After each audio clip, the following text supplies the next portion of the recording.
I went to go see Disclosure Day. The fascinating part for me wasn't whether each scene might literally be true. It was the overarching themes that definitely applied. The concept of screen memories. Owls, deer, familiar animals. A large percentage of people who are experiencers, a lot of times one of the last things that those people remember seeing, whether they're driving down the road or they're in their yard or they're in their house even, it can even be in their room, is an animal. And that is the memory that you're left with. And then there's a fuzzy bit, and then usually you wind up back in your bed or back driving your car, wherever you were before. One of two things could be happening in those moments. That a replacement memory is pushed upon the experiencer, or that certain beings may have the capability to holographically project their body to look like something else, to keep people from being afraid, frankly. While many people do experience what they feel is trauma or a real feeling of psychological fear during abduction experiences, many of them who do a hypnotic regression actually often come to a better place with it, because they realize, oh, A, it wasn't what I thought it was, and B, there was a purpose for it, and I didn't have anything to be afraid of. Because let's face it, even if a being were as nice as ever, if it looks like a monster to you because you've never seen one before, you're gonna freak the fuck out. Who wouldn't? I would, even though I know other beings exist, you know. If one was standing next to my bed, I'd be like, what the fuck are you doing here? You scared the shit out of me.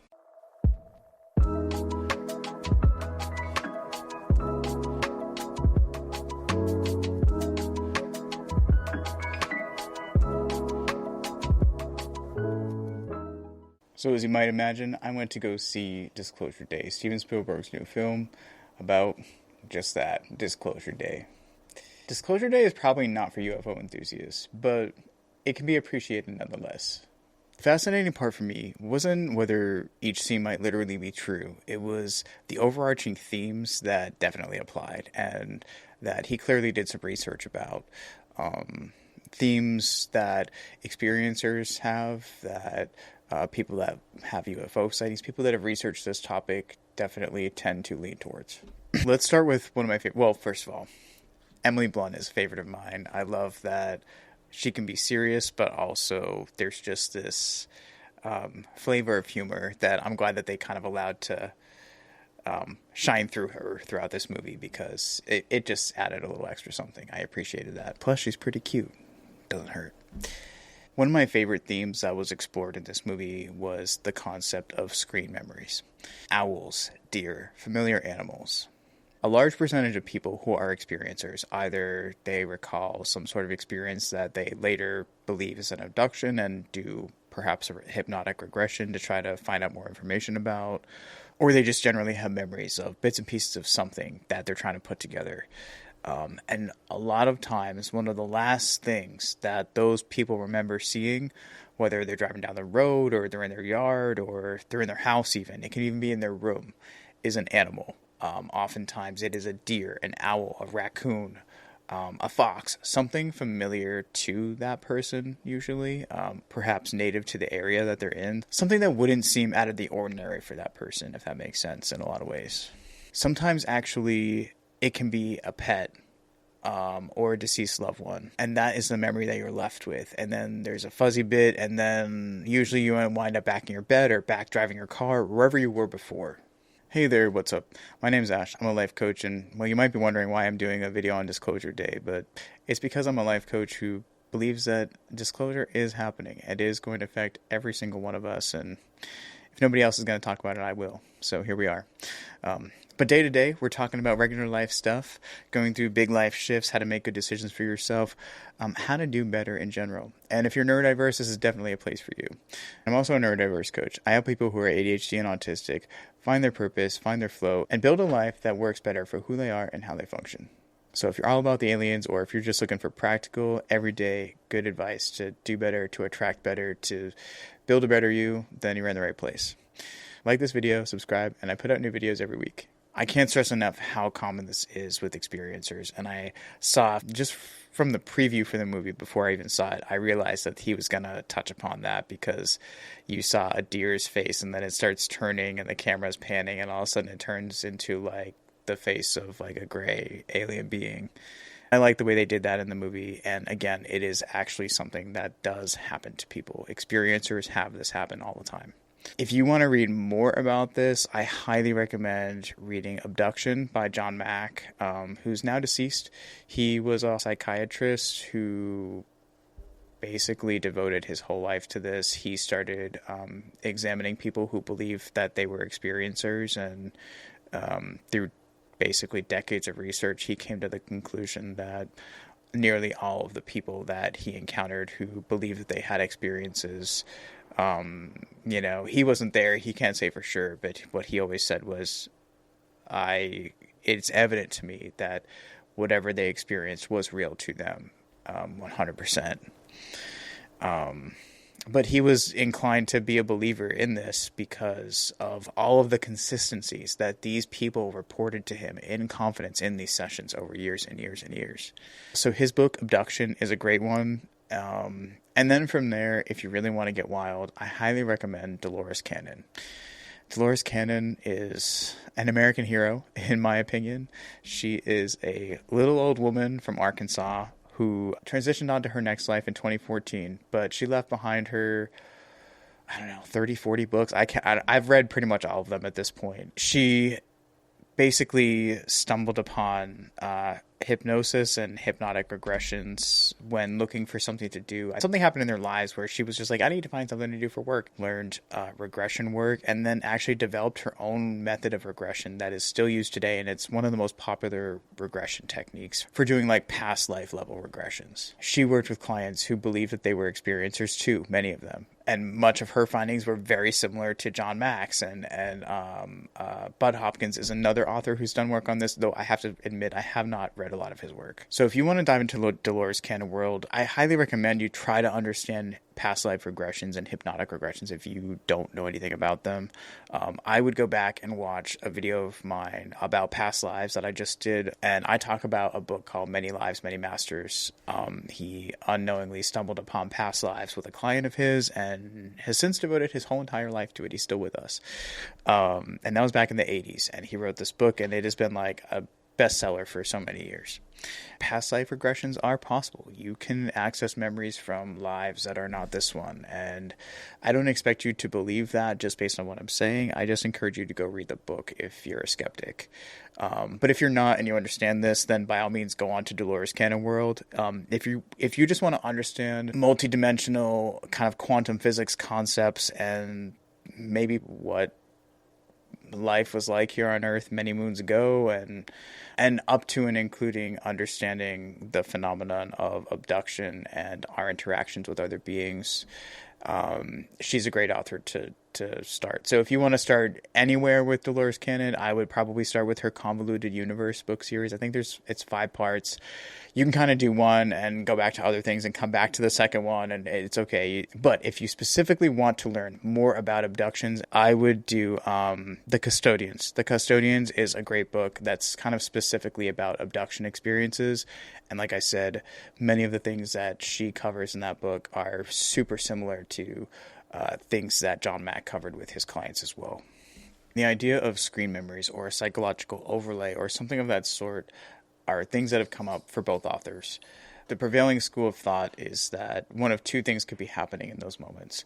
That a replacement memory is kind of pushed upon the experiencer, or that certain beings may have the capability to kind of holographically project their body to look like something else. Maybe even if just for a few minutes, to keep people from being afraid, frankly, is usually what it comes down to. And that's usually the reason behind screen memories, is to keep humans from being afraid of these experiences.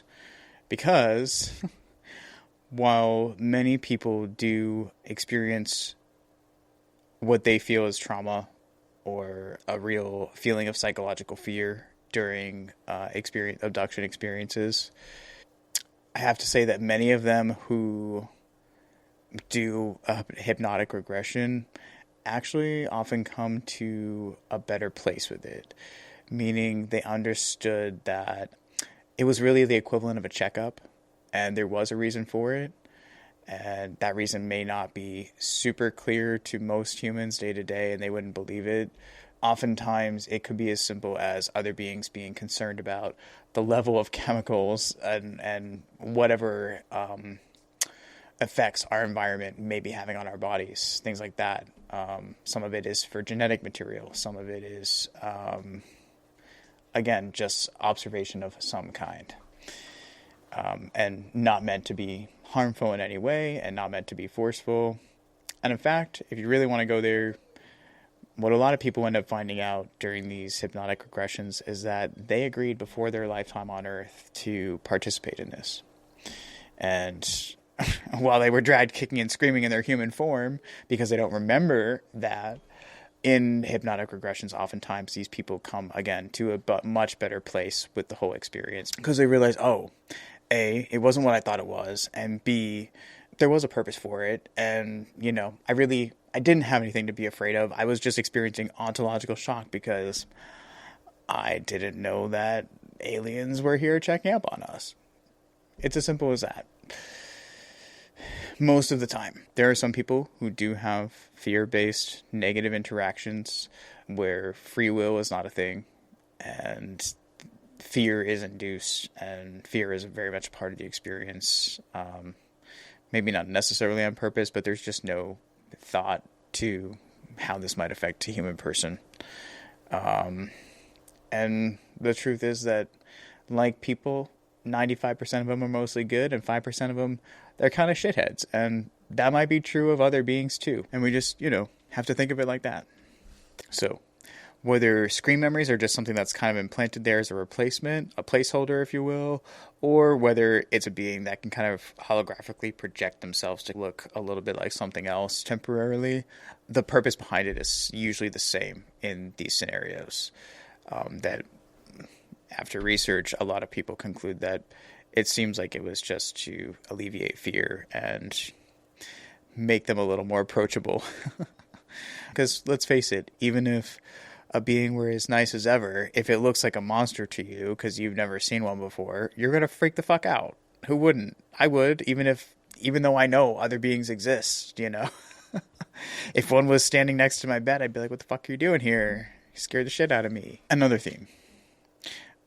In the beginning of the movie, a cardinal flies into Emily Blunt's apartment and stands on the table and is just standing there chirping, and she's like, oh, what a beautiful moment with, one of God's creatures, and it takes off eventually and flies out the window. Well, then all of a sudden she is speaking another language. She knows information that she shouldn't be able to know. She's analyzing information at a rate that most humans cannot. She's experiencing something, right? An advancement, a download, if you will. That is also a common effect of experiencers. Many times people who have an encounter, they're an experiencer of some kind. They've had an abduction event. Often inexplicable things are happening with them. Kind of like a savantism can take over. Some people just start picking up things that they didn't know they could pick up. They understand science and mathematical problems that they could have never figured out before. It wasn't their field of study. They just aren't even good at math, whatever. Different languages, learning how to play music. A lot of stuff like that has happened as the after effect of an experience or a contact event for someone. And in the movie, Emily Blunt is all of a sudden aware of all these things, and, she can basically read people's minds, essentially, in the movie, which is freaking everybody out around her. They have no idea what's going on with this girl. And also, like, what we would consider psychic or spiritual experiences like that often happening to people afterwards. Or just being kind of, like, overcome with this desire for oneness and just being kind of disappointed as a human that we act the way we act sometimes. I think there's an overarching theme of that too for many experiencers who kind of have a download or just feel very differently about life consequentially because of it. It's to the point where people develop these artistic abilities, whatever, and they claim that that was actually more profound than the contact event itself. That would happen afterwards was the real effect, was the most profound aspect of it. Third, empathy is a measure of an advanced civilization. So I won't be giving away too much to say that The government people in this movie are very much focused on this technology, what it can do for them, and just having a literal death grip on the technology that they feel like is their key to making the most advanced weapons and basically doing the most effed up stuff that they can imagine.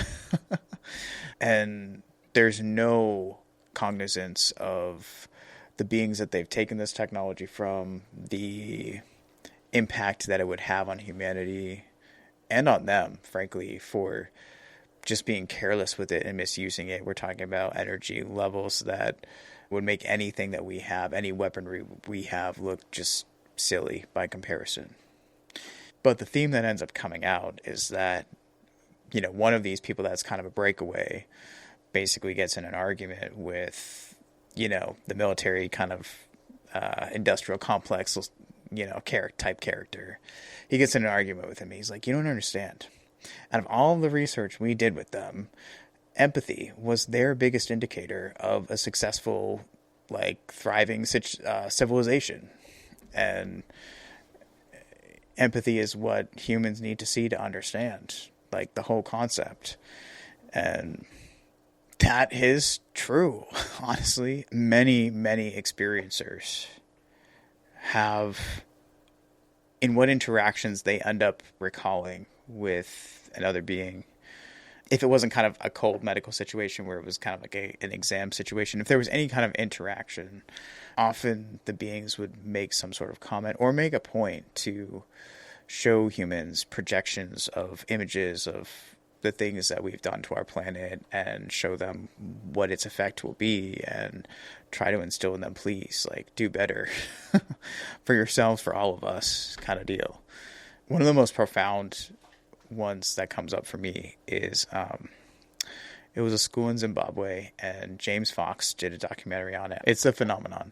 Came out in 2020. He talked about one of the most famous, like, daylight landing multiple witness cases there ever was.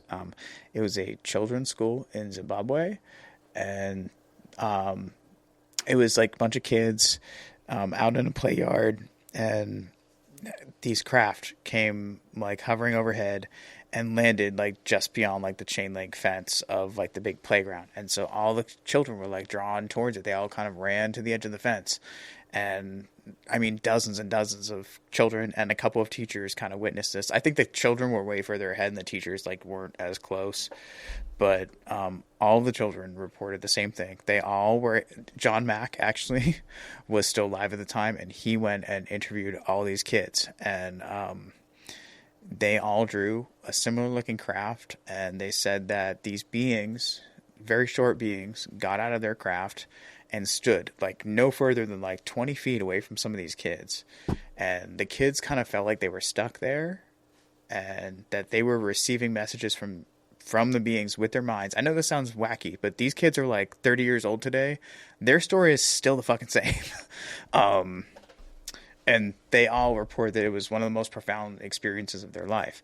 So these beings get out of their craft, and I think they said they're all wearing, like, these little black suits, that they were speaking to these kids through their mind, telepathically, and they were showing them images of our technology and the advancements that we were going to make, and basically told these kids, you have to be careful with your technology and you need to take better care of your planet and, like, all this stuff. And then they just got in their craft and left. And honestly, there's an interview from back in the day with one of the teachers. It was like the principal or something at that school. And it's, like, one of the most convincing things, because you can tell this woman had been bothered by reporters kind of asking her dumb questions about this for, like, way too long. And it was like somebody just asked one too many times, and she was like, they were like, what happened here? She's like, well, aliens landed here in front of the school children, and I know that sounds crazy, but that's what happened. And that's kind of like where she left it. She's like, yeah, aliens landed here. Like, I don't really know what else to say. And it's to date one of the best daylight sightings, like, ever recorded. And all those kids did, like, hypnotic regressions and stuff, and they all had basically the same story.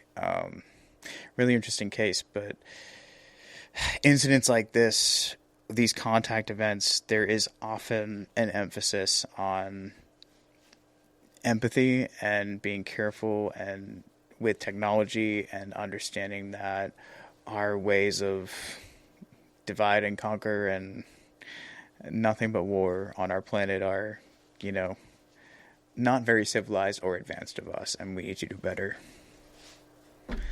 That's really it. And this has to do with nuclear technology a lot.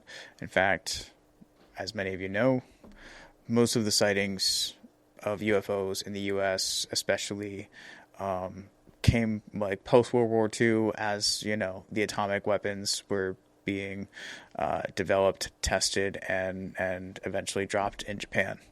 So we have had multiple, I would say at minimum dozens, if not hundreds, of incidences of UFO, UAP showing up at nuclear facilities. Not just showing up, by the way. There was an incident where glowing red, orb thing was able to shut down all of our nuclear reactors, shut down all of our nuclear missiles, rather, at a nuclear storage facility. And the most important part of that was that the people who were working on that base who experienced that, many of them were interviewed as saying, I genuinely feel like there was a message, and the message was, stop it with these weapons, pretty frankly, pretty loud and clear. There have also been incidents of an alleged UAP that cut the tip off of a test missile, and they were filming it, and the guy filming it said something came into the frame. We couldn't even see it because we were, it was like the 70s or something, and they were filming from the ground. But then someone was reviewing the footage later and called him into his office, and he said, what the hell is this? And he's like, and he showed the zoomed in thing, and it was literally something came in the frame, lasered the tip of this warhead off, and it just fell off. And then it zipped out of the frame. I mean, in less than a second, in reality, it did this. And he's like, well, sir, I don't know what to say. That looks like a UFO. These things allegedly have happened over our sensitive bases. So, I guess empathy does matter, whether you think it's just a movie thing or you understand that it might be the real deal. And this one might be for the UFO enthusiasts, the Men in Black lore. So, if you don't know, the Men in Black is not just a movie with Will Smith and Tommy Lee Jones. It is part of UFO lore going back to the beginning of UFO lore, where often an experiencer, somebody who has a sighting, or if there's an alleged crash, something, many times there are government officials who just tend to pop up out of nowhere in the hours or days after that event. And they're often urging people to not talk about what happened, to say it was this instead, or they're kind of fed a story about what it was and what they should tell everyone. And most people report that these folks are kind of suits, they're often wearing a suit or something. Not always, but often. And that's where the Men in Black kind of thing came from. But the weirdest thing, and it matters, so in the movie, she's in the hospital, basically, whatever, she's somewhere, and she sees these men, government-looking guys, coming, walking towards the entrance of the hospital, and she goes out the window, and she's like, oh, definitely not human. She says something about them not being human, and it's funny because it's a very quick line, but to anybody who's paying attention, you're like, oh, that was kind of a nod to the UFO crowd, because the lore is that these people show up in suits, they say what they have to say, they're very stern, they're, kind of government types, but a lot of people report that there's something characteristically strange about these men, that either their features are just a little off, they just don't seem quite human, or their mannerisms are just weird, they're very stone-faced, they're very still, they're so a lot of people are either maybe they're some sort of hybrid, or they're not a human at all, or the third theory that I've heard is that they're some kind of clones.